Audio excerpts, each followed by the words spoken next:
নমস্কার। আগামী 9 মে পশ্চিমবঙ্গে নতুন মুখ্যমন্ত্রী শপথ নিতে চলেছেন। কিন্তু আপনারা কি জানেন একজন মুখ্যমন্ত্রী শপথ নেওয়ার সময় ঠিক কি প্রতিজ্ঞা করেন? সংবিধানে এই শপথের গুরুত্ব কতটা? আজকের ভিডিওতে আমরা কোনো রাজনৈতিক বিতর্ক নয়, বরং সংবিধানের ৩য় তফসিল অনুযায়ী একজন মুখ্যমন্ত্রীর শপথ ও গোপনীয়তার অঙ্গীকার নিয়ে আলোচনা করব। চলুন শুরু করি।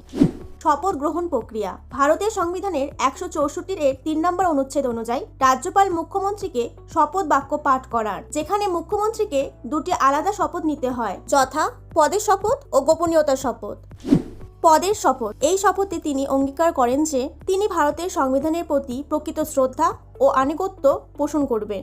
তিনি ভারতের সার্বভৌমত্ব ও অখণ্ডতা রক্ষা করবেন।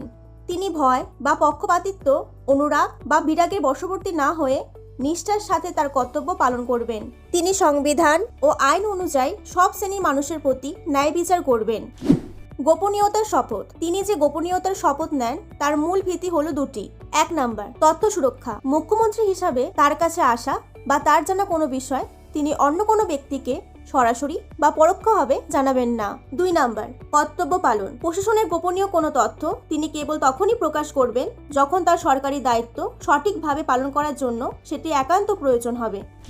আশা করি আগামীকালের এই গুরুত্বপূর্ণ অনুষ্ঠান শপথ গ্রহণের সাংবিধানিক দিকগুলি আপনারা বুঝতে পেরেছেন। এই তথ্যগুলি একজন সচেতন নাগরিক এবং ছাত্রছাত্রীদের জন্য খুবই জরুরি। ভিডিওটি ভালো লাগলে লাইক করবেন এবং এমন আরও ইনফরমেটিভ ভিডিও পেতে বুদ্ধিমান চ্যানেলটি সাবস্ক্রাইব করবেন। দেখা হচ্ছে পরবর্তী ভিডিওতে। ধন্যবাদ।